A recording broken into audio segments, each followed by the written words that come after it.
예. 다윗이 막내로서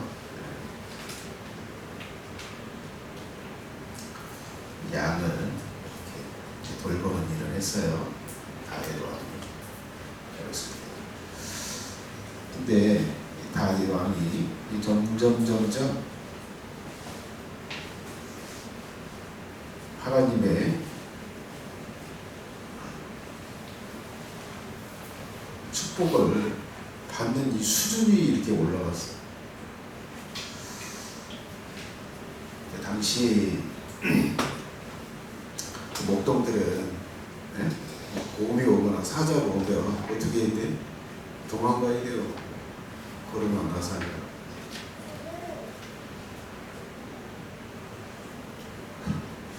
다른 목동들은 다 도망갔는데 다윗은 어떻게 했어요? 내가 사자를 잡고 곰을 잡았다. 야, 저 골리앗? 저 골리앗, 거대한 거인 저 골리앗. 아, 사자보다 더 하겠어, 니가. 물배 몇 개, 예? 겨울가에서 돌멩이 몇 개 들고, 물맷돌 들고 가서 그걸 물리쳤어. 여러분, 수많은 군인들이 존재했어요. 장군들도 있었어요.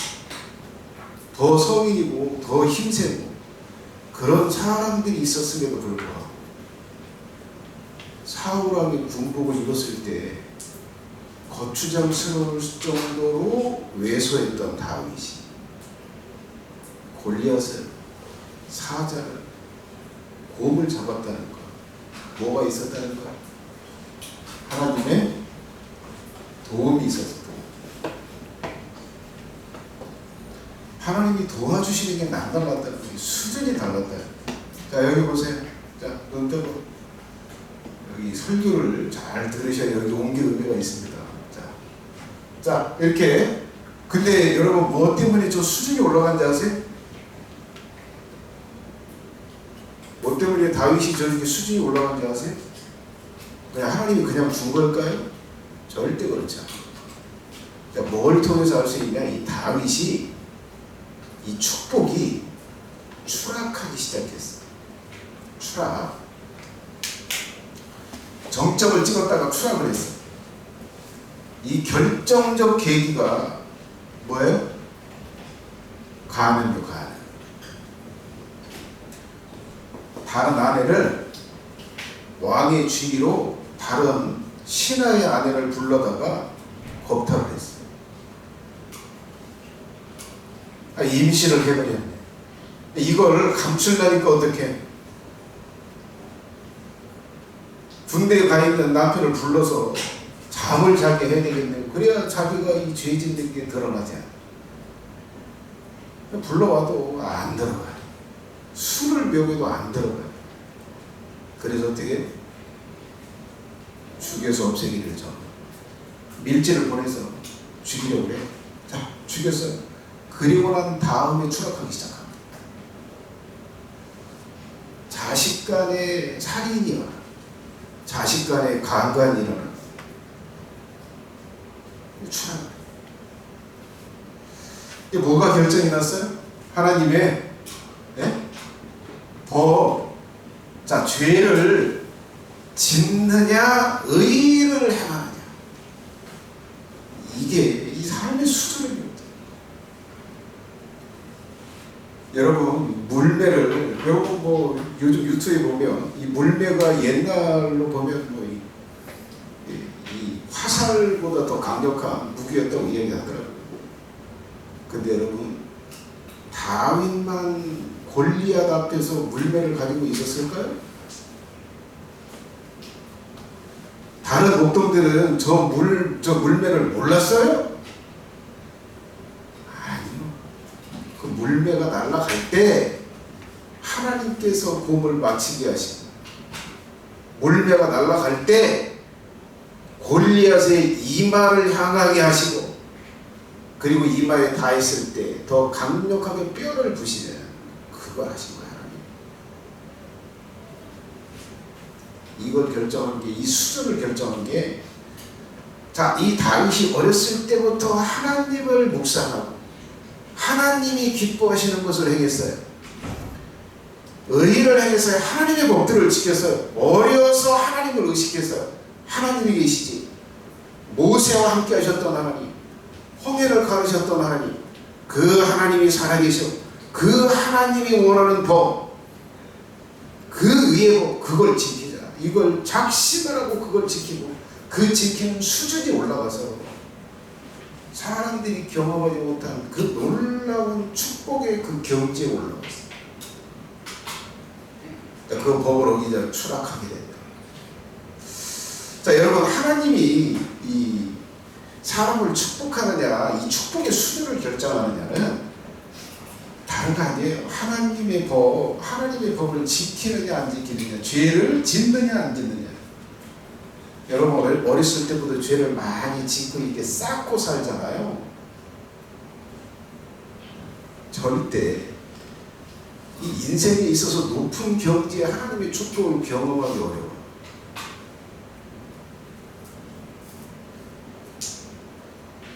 회개를 해도 그 죄를 버렸어도 인정했어도 회복하기가 이 수준이 떨어져요. 죄를 한 번도 짓지 않고 의를 행했던 이 경지를 어렸을 때부터 죄를 짓고 산 사람들은 여기 못 올라. 그 죄를 버렸어도 인정을 했어도. 자, 여러분, 그 이스라엘의 12지파가 있어요. 12지파. 12지파, 이 야곱, 아브라함, 이삭, 야곱으로 이 영적인 축복의 계보가 내려와요. 아브라함, 이삭, 야곱, 그리고 이 12아들들이 있어요. 이 장자의 축복들이 내려오거든요. 이 장자의 축복이 내려와요. 뭐 이 장자는 두 몫을 줘요. 두 몫이요. 다른 자녀들이 받는 거에 배를 받는 거예요. 근데 단지 이것만 있는 게 아니에요. 거기에 영적인 축복이 내려가요. 하나님의 영적인 축복. 근데 자, 여러분, 자, 여기 아브라함이 있고 이삭이 있고 그 다음에 야곱이 있어요. 이 야곱으로 왔어요. 그런데 형은 에서요, 에서. 에서가 형인데 야곱으로 이게 축복이 왔어요. 여기서 이제 궁금한 게 있어요. 자, 이 12아들 중에, 자, 12아들 중에 그러면 이 장자권이 어디로 갔을까? 장자권이 어디로 간 것 같아요? 아시는 분? 은영 집사님이 맞추셨어요. 누구한테 갔어요? 요셉으로 갔어요. 근데 요셉이 몇째 아들인지 아세요? 막내 아니에요. 막내는 베냐민. 그럼 요셉은 11번째 아들. 11번째 아들. 11번째 아들, 그 다음에 마지막 동생이 베냐민으로 말하고 있는데, 자, 그 아들이 있어요. 그치, 11번째 아들. 자, 요셉에게 갔어요. 여러분, 요셉에게 이 장자권이 갔어요. 자, 물론 이 그리스도의 탄생의 계보는 누구한테 갔어요? 유다에게 갔어요. 유다는 4번째 아들이에요. 자, 여기는 그리스도의 계보가 이쪽으로 갔고, 요셉에게는 장자의 명분이 요셉에게로 갔어요. 근데 왜 11번째 아들일까? 여러분, 그거 아세요?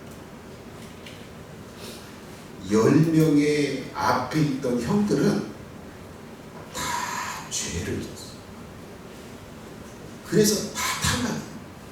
첫 번째 아들은 왜 탈락한지 아세요? 자기 아버지의 첫 비라가 있어요. 그 비라하고 성관계를, 아버지의 친소를 다녔어요. 그래서 장자에 대해서 탈락. 자, 두 번째, 세 번째 아들, 둘째는 시므온이고 셋째는 레위요. 이 장자권도 날아가는데 뭐 때문에 날아가는지 아세요? 이것도 죄 때문에 날아가요. 무슨 죄? 자, 자신의 여동생 뒤에다가 세겜성을 둘러보러 가다가 강간을 당했어요. 그리고 며느리로 달라가는 거예요. 화가 난 거예요. 그래가지고 이제 속였어요. 우리는 할례 받아야 딸들을 주고받고 근데 그런다. 너희들도 할례 다 받아라. 할례 받겠다. 그렇게 해가지고 할례를 받고 가장 통증을 심할 때 시므온하고 레위하고 둘이 가서 그 성 사람들을 다 죽였어요. 그리고 중요한 것들을 탈취해 왔어요. 이건 악을 행한 거예요. 그래서 장자의 명분이 그 네 번째로 넘어요. 자, 유다 그리고 그 나머지 아들들, 자, 그 아들 이제 10째까지 아들은 무슨 죄를 짓는지 아세요? 무슨 죄를 졌길래 이 장자의 명분에서 타락이 된지 아세요? 이거 아시는 분? 좀 이따 나오네. 요셉을 팔은 거예요. 이복 동생이에요. 이복 동생이 미웠다고 야 이거 죽여버리자. 아버지가 이 자식만 사랑하네. 이거 죽여버리자 이거. 근데 유다가 조금 말리긴 했어. 죽이지는 말자. 구해내려고 하긴 했어요. 그런데 이 형들이 10번째 형들까지 뭐요? 죽이려고 작당을 하고 했는데 이제 무덤 속에다 넣었다가 야 이거 죽이면 뭐하냐 그냥 팔아먹자 해서 팔아먹었어. 이 악을 이것 때문에 장자의 명분에서 어떻게 해요? 추락을 해요. 여기서 죄를 추가했다 이 수준이 또 떨어지는 거예요. 여러분 이게 그냥 쭉 가는 거예요. 쭉 인생을 살면서 쭉 가는 거라니까요.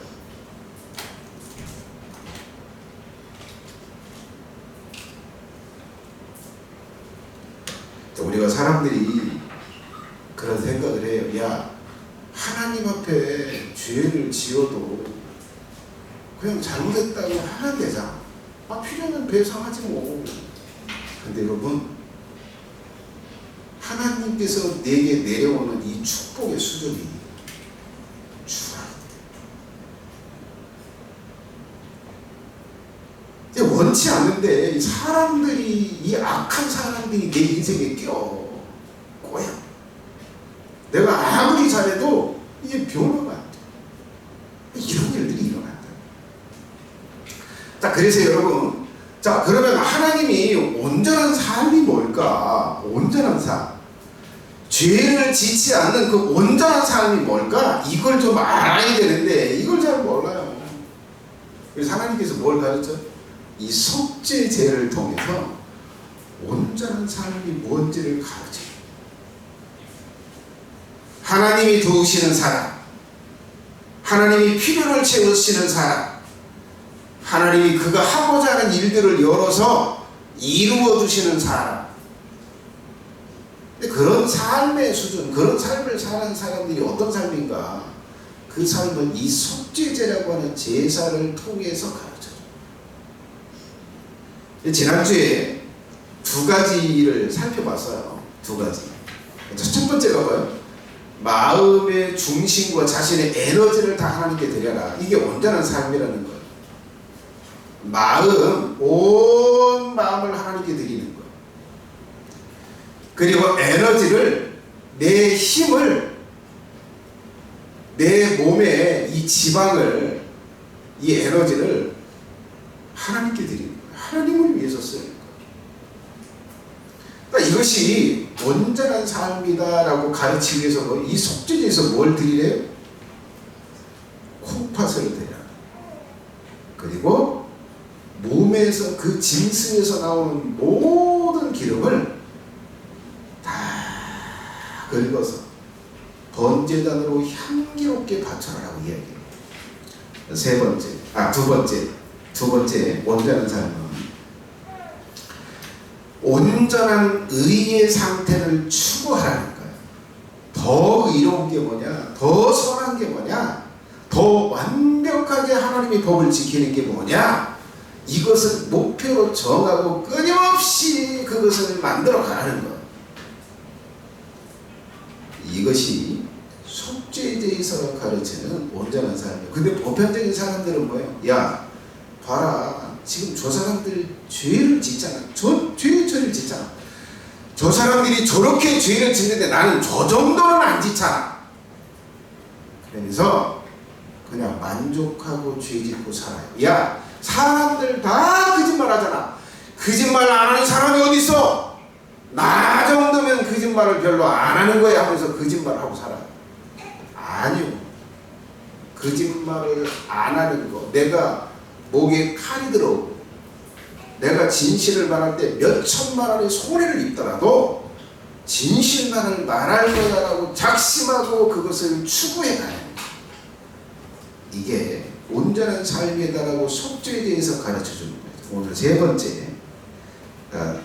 번째를 다 할 수 있을지 모르겠어요. 세 번째는 자, 같이 한번 좀 읽어볼까요? 자, 온전한 삶이 뭔지를 가르치는데 시작.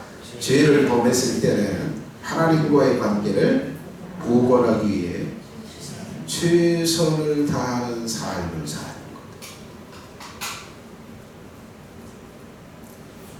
하나님과의 관계를 보건하기 위해서 최선을 다하는 삶.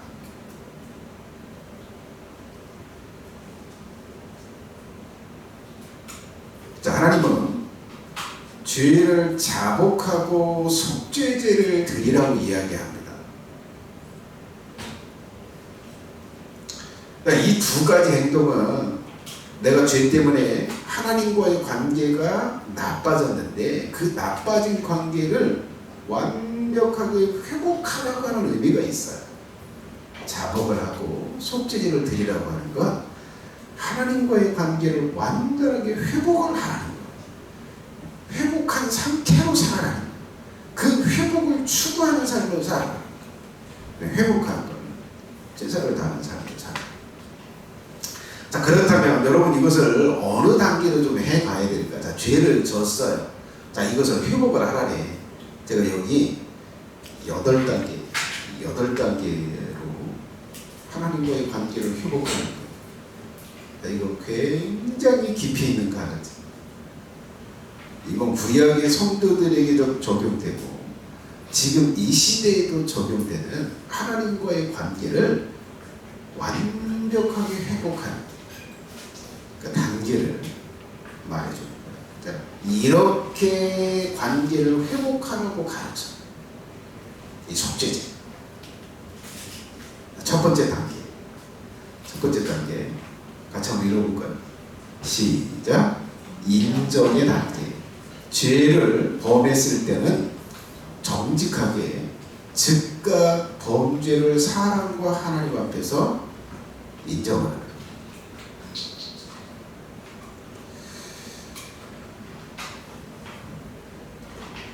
죄를 인정을 하는 게 이게 첫 번째 단계입니다.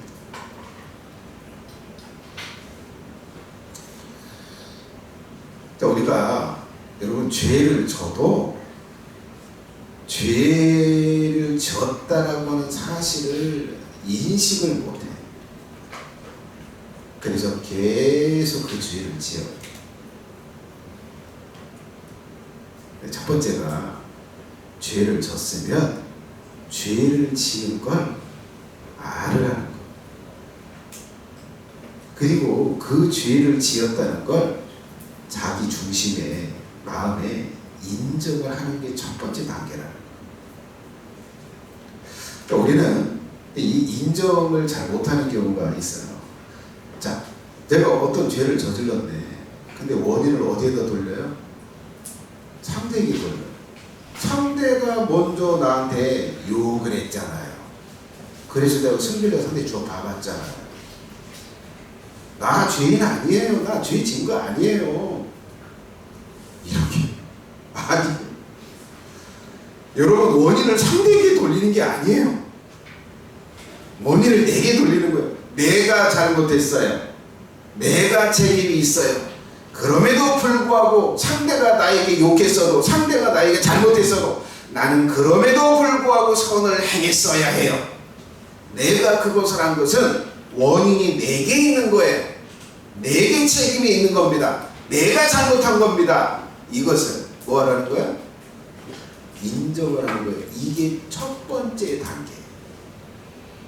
여기에서 안 되면 하나님과의 관계가 회복이 안 돼.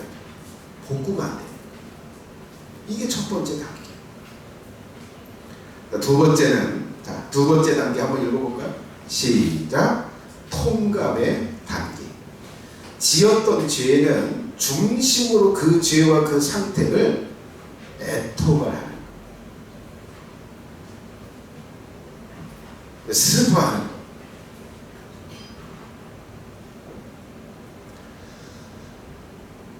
자, 여러분, 베드로가 예수님이 딱 잡혀서 신문을 딱 봤는데 여종이 와가지고 여자 이제 종이 와서 예수님하고 같이 있었던 도당이야 그렇게 말하니까 베드로가 부인을 하잖아요.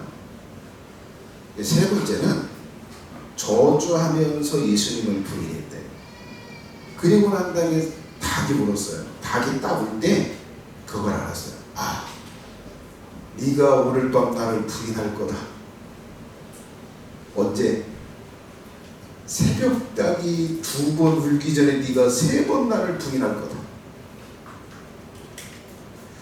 그게 생각이 났어요. 그래서 뭐 했어요? 통감을 했어요. 이야, 내가 예수님을 모른다고 부인했네. 그것도 저주하면서 부인했네 하고 통곡을 하고 있었어요. 내가 왜 그 짓을 했을까? 그 여자 종이 뭐가 무섭다고? 내가 죽는 게 뭐가 무섭다고 예수님을 그렇게 저주하면서까지 부인했을까? 라고 하면서 통곡을 하면서 울었대요. 소리를 내면서 울었다는 거예요. 여러분, 이것이 통감. 이것이 해통.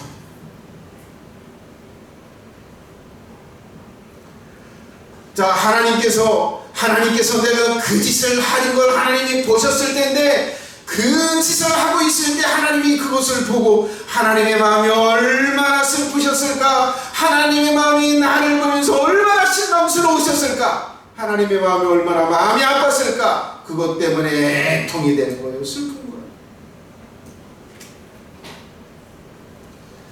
자, 내가 상대에게 해악을 가하고 나쁜 말을 하고 비판을 했는데 그 사람이 없는 장소에 내가 그를 비판했지만 그 흠을 들어 이야기했지만 그 사람이 내가 있는 자리에서 그 소리를 들었다면 얼마나 창피했을까?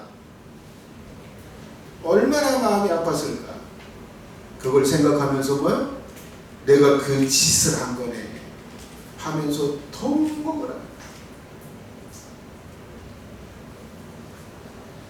그리고 자신이 그런 죄를 행했다라고 하는 것 때문에 자신의 저급함과 자신의 더러움을 느끼면서 슬퍼하는 거예요. 애통하는 거예요. 하나님을 보면서 내가 피해를 준 그 사람의 마음과 고통을 보면서 그리고 내가 그 더러운 짓, 그 저급한 짓을 했다는 것 때문에 슬퍼하는 이 슬픔의 단계가 반드시 있어야 됩니다.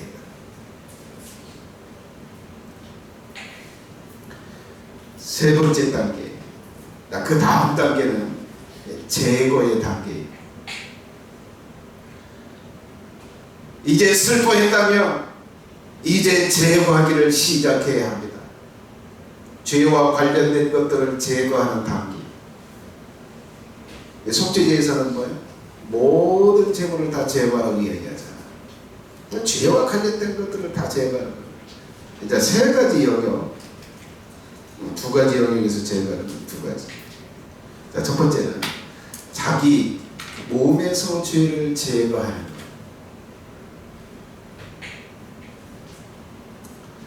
하나님께 죄를 자복하기 전에 죄의 행위를 멈추고 있어야 합니다.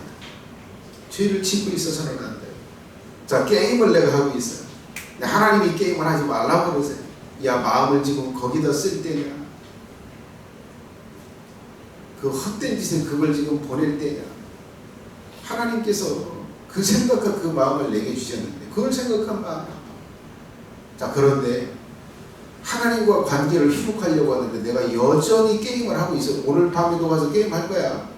그런데 하나님 앞에, 하나님 이 게임하는 이 죄를 용서해 주세요라고 이야기한다면 그 용서가, 그 자백이, 그 속죄제가 절대 올라가지 않아요. 관계가 절대 회복되지 않습니다. 첫 번째 할 게 뭐? 죄의 짓을 멈춰서 내 몸에서 죄를 완전히 제거해야 합니다. 이게 첫 번째, 제거할 거예요. 자, 두 번째, 이게 어려운데, 자, 두 번째는 자신의 마음에 자리 잡고 있는 죄를 제거해야 돼요. 마음에 자리 잡은 죄. 마음에 자리 잡은 죄가 뭘까요? 자, 예를 들어서 내가 누구하고 다투다가 한바탕 그냥 욕을 했네. 예? 한바탕 욕을 했어요. 그리고 한바탕 그냥 밀쳐버렸어. 근데 이게 죄라고 느껴지는 거예요. 근데 여러분, 자, 내가 그 사람을 지금 비난하거나 그 사람을 밀치거나 때리고 있지 않아. 몸에서는 그 죄를 멈춰서, 근데 마음에는 여전히 그 사람이 미워. 그 사람 만나면 또 한바탕 해주고 싶어. 해줄 거예요. 이게 뭐가 있는 거예요? 마음에 죄가 남아.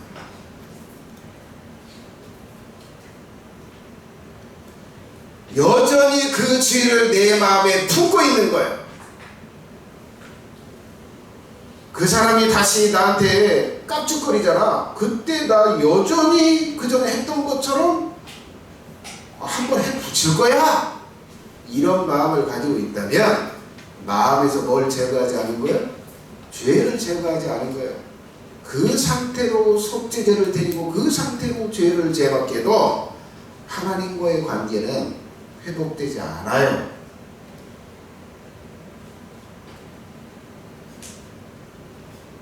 그래서 하나님께서 그 이야기 하잖아요.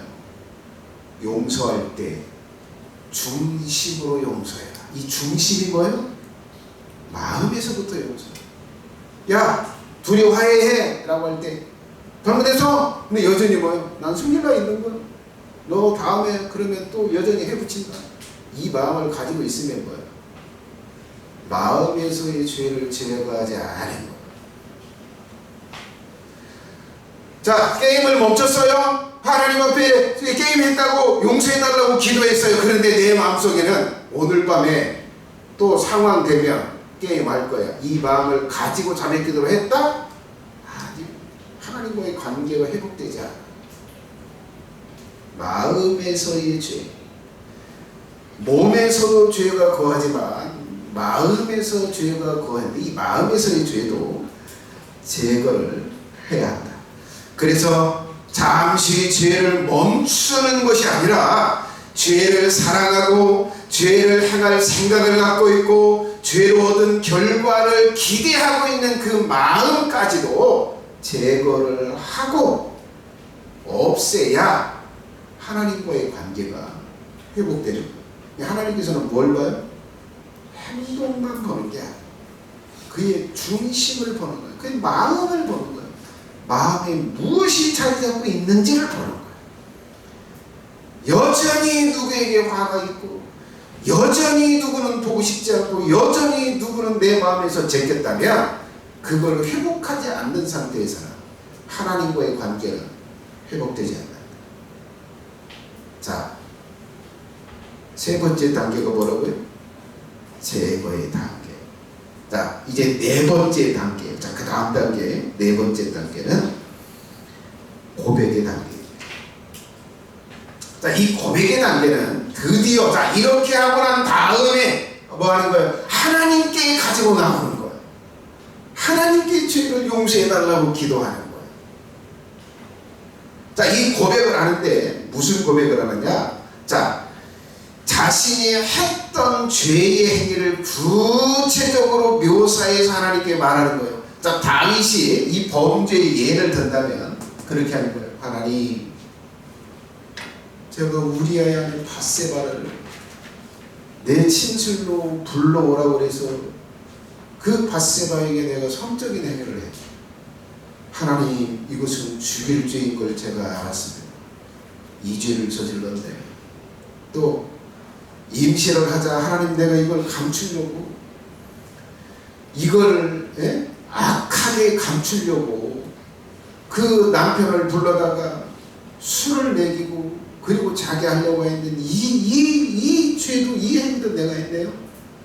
하나님, 그것이 안 되자 제가 요압한테 밀지를 보내서, 야, 성 가까이 진격하게 해가지고 우리아를 죽여라. 이 밀지를 보내서 제가 우리아를 죽여라. 그리고 죽이고 난 다음에 그 아내 밧세바를 데리고 와서 아내를 삼았습니다. 하나님, 내가 이 죄를 저질렀습니다. 어떻게 하라고요? 자기가 한 행위를 그대로 하나님께 소리를 내서 조목조목한 짓을 다 고백하라는 거예요. 이게 자배교.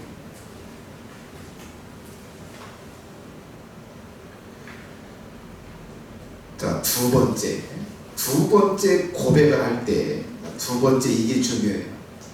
그 죄의 동기와 목적도 구체적으로 고백을 하라는 거예요. 하나님, 제가 우리아의 아내 밧세바를 딱 보는 순간 성적인 충동이 일었어요.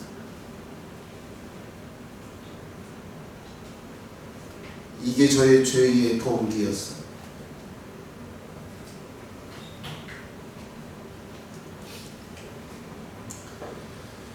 자, 우리아를 그 군대 전쟁에 치르고 있을 때 그 군대를 불러와서 아내에게 가라고 하고, 그리고 안 갔을 때 술을 먹이고 그렇게 했던 건, 하나님, 제가 나의 죄를 숨기려고 했던 그 목적 때문에 그랬어요.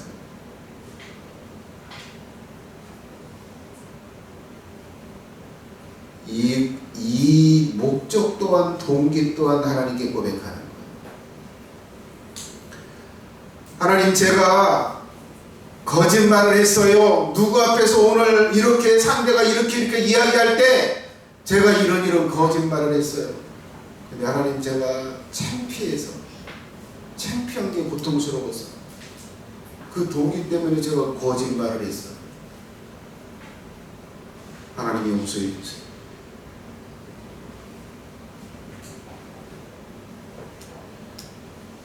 하나님, 내가 가게에 가서 하나 물건을 훔쳤는데 그 동기가 딱 보는 순간 탐이 났어요. 하나님, 내가 그 물건을 쓸 때 기분이 좋을 것 같아서 내 기분 좋은 목적 때문에 내가 이 죄를 저질렀네. 동기와 목적까지 하나님 앞에 그대로 진술하고 고백하는 것.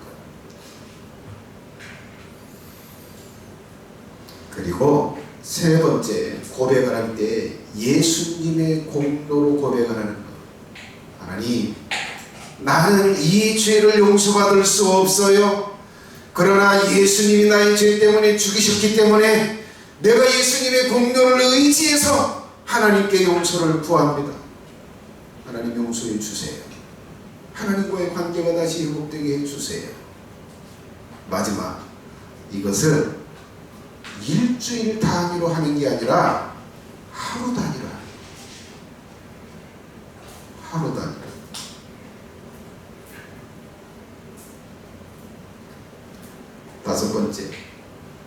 다섯 번째 단계요. 자, 이렇게 죄의 행위도 고백했고 죄의 동기와 목적까지도 고백했어요. 그 다음에 뭐예요? 이제 책임의 단계예요. 책임의 단계는 그 실수, 그 죄의 파장, 그리고 그 죄의 결과를 책임지는 겁니다. 감당을 하는 거예요. 여러분, 다윗이 간음을 저질렀어요. 그래서 이 간음죄가 드러나게 생겼어요. 뭐 때문에? 임신을 했잖아요. 자, 그런데 이게 드러났다. 지금 왕이 충신인 우리아의 아내를 데려다가 겁탈해서 임신을 시켰대. 이 평판, 이게 두려운 거예요. 이 평판을 감당하고 싶지 않은 거예요. 그래서 어떻게 했어요?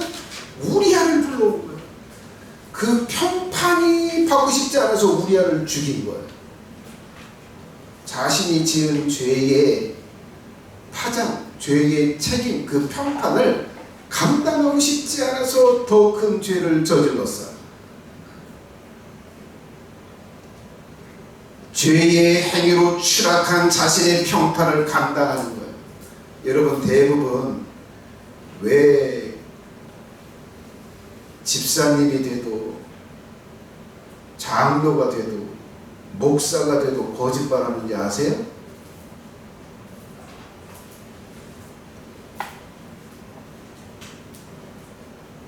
쪽팔려서 자신의 평판이 떨어질까봐 거짓말합니다.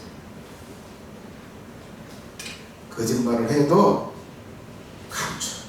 뭐 때문에? 평판을 감당하고 싶지 않은 거예요.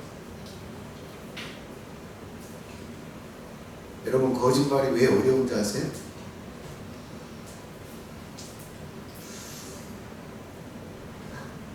다른 사람의 평판이 떨어지지 않게 수준 높게 살고 있어야 정직하게 사람들이 자신의 삶을 말할 수 있어요. 그게 어려워. 다른 사람이 인정할 만한 삶을 살기가 어려운 거예요. 그래서 거짓말을 하는 거예요. 그래서 거짓말을 하지 않는 게 어려운 거예요.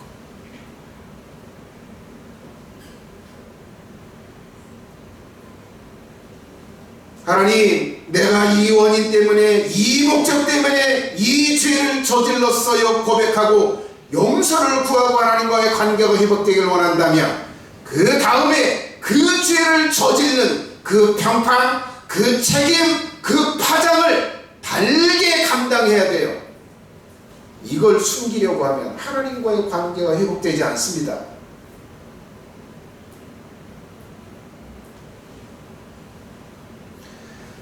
상대에게 피해를 줬다면 손해를 배상하는 거예요. 그 책임을 감당하는 겁니다.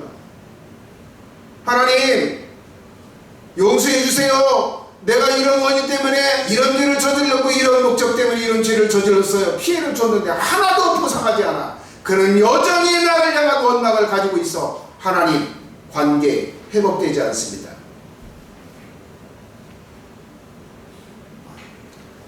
상대의 마음이 회복돼야 하나님의 마음이 회복되는 거야. 사과하라고 그러잖아요. 미안해. 쳐다도 보지 않아. 사과해. 얘 마음을 상하게 했잖아. 미안해. 상대는 뭐라고 그래요? 쟤는 본심이 아닌 것 같아요. 마음이 여전히 서운한 게라 상처받은 게 회복이 안 돼. 하나님과의 관계, 사과했어도 하나님과의 관계가 회복되지 않습니다. 중요한 건 상대의 마음이 회복이 돼야 돼요. 배상을 해야 돼요? 충분히 배상하는 거예요. 위로가 필요해요? 충분히 위로해야 되는 거예요. 이걸 감당해야 하는 거예요. 그래야 하나님과의 관계가 온전하게 회복되는 거예요. 그리고 그 죄로 주어지는 결과들을 받아들이고 달게 감당하는 거예요. 요즘 뭐 그런 이야기 하잖아요. 살인죄를 저질렀어. 이제 뭐 재판을 하고 그리고 판결을 내려지면 어떤 사람들은 그런 이야기 하죠. 모든 게 저의 죄입니다. 판사님이 내시는 모든 형량을 제가 달게 받겠습니다. 이런 얘기를 하잖아요. 이렇게 하나님 앞에서 이렇게 해야 돼요. 그리고 그걸 감당해야 돼요. 평판이 떨어졌어요? 기쁘게 감당하세요. 거짓말하지 말고. 그 평판이 싫고 감당하기 어려우니까 그냥 교회 떠나버리는 거예요. 예의. 여기서는 내가 더 이상 인정을 못 받겠다고 다른 교회로 훅 가버리는 거예요. 하나님 앞에서 뭐예요? 절대 그 죄가 영원토록 남는 거예요. 그 교회에서, 그 자리에서 그거 감당하고 살고, 그리고 정말 그게 감당하기 창피하는 게 어려우면 의를 행해서 평판을 바꿔야죠. 평판을 바꾸고 떠나더라도 평판을 바꾸고 가야 돼요. 여기서 조금 어려우면, 여기서 좀 실수하면 다른 교회가, 거기서 또 실수해서 평판 나쁘면 또 다른 교회로 가. 악에 악을 쌓는 거죠.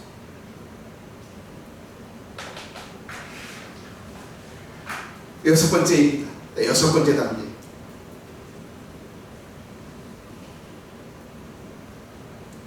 싸움의 단계. 자, 그 죄와 그 죄의 권세를 거스리는 싸움을 하는 거예요.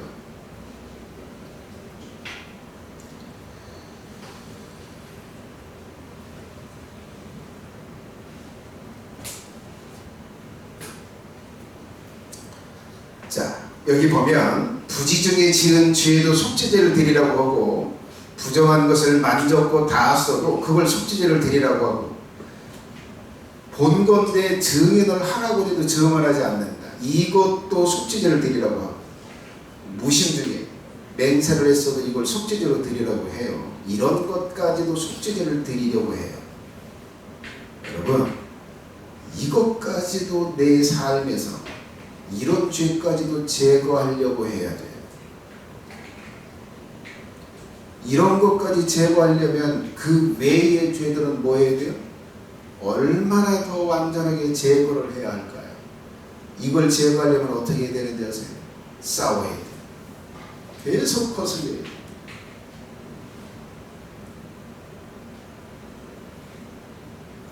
자, 내가 거짓말을 하잖아요. 거짓말을 해요. 악한 영이 생각을 넣어줘. 야, 지금 너 거짓말 따래? 오, 그렇죠. 거짓말해서 빨리 피해야지. 거짓말을 했어요. 그 다음에 거짓말하기 쉬워요. 그 다음에 거짓말하기 더 쉬워. 그 다음에는 거짓말을 안 하고 살 수가 없어요. 여러분, 이 죄라고 하는 건 권세를 가져요. 권리를 가져요. 악한 영이 죄를 지켜야 할 권리를 가져요.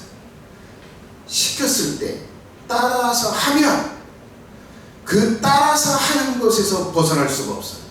이게 영적인 세계에서 원리예요.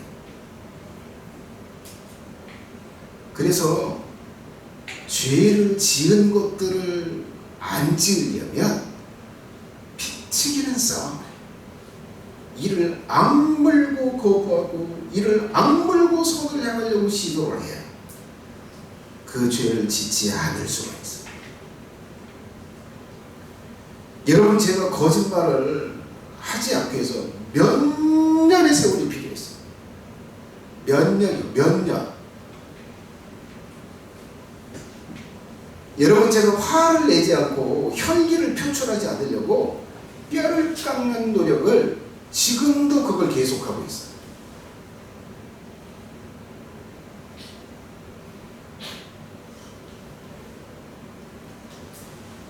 싸워야 돼. 그 죄를 멈추고 그 죄를 제거하려면 싸워야 돼. 거슬리는 이 영적인 싸움이 있지 않고는 죄를 짓지 않을 수 없고, 죄를 지으면 지을수록 하나님과의 관계가 틀어지는 거예요. 그래서 여러분들이 다 똑같이 예배 나오면 다 거룩하고 다 착하고 다 예의가 바른 것 같잖아요. 그렇지 않아요. 여러분, 키가 다 다르듯이 여러분이 죄를 짓는 수준들이 다 달라요. 의를 행하는 수준들이 다르고 죄를 짓는 숫자와 수준들이 다 달라요. 포장을 하고 있습니다. 뭘 해야 될까요? 이를 악물고 죄를 거스리고 죄를 다스리고 그 죄를 만드는 피튀기는 싸움을 반드시 해야 돼요. 하나님이 이걸 보시는 거예요. 하나님께서 카인에게 무엇을 이야기했어요? 카인에게 죄의 소원은 내게 있으나 너는 죄를 다스리지. 내 안에 일어나는 죄의 충동들, 이것들을 어떻게 하래요? 거슬리고 다스리고 짓누르고 없애려고 시도하는, 이것을 하라고 하나님께서 카인에게 이야기하셨어요. 카인은 이거 하지 않아서는 동생을 때려 죽이고 평생을 살인자로 낙인 찍혀서 고통 속에서 살았어.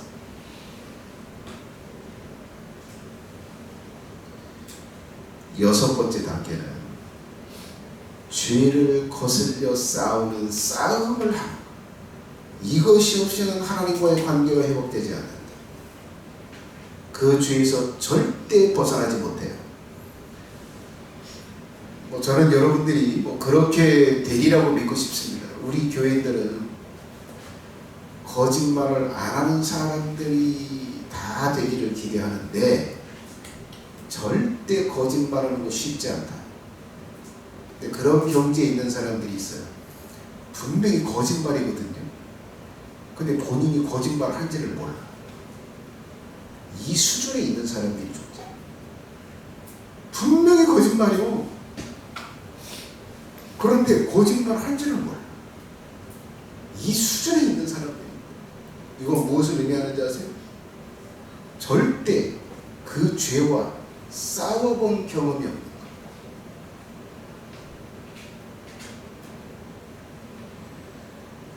일곱 번째. 자, 여기까지 하겠습니다. 일곱 번째는 다음 주에 할게요. 자, 기도하고 마칠 텐데. 자, 여러분, 죄를 범했어요. 우리가 죄를 짓지 않고 사는 사람이 어디 있겠어요?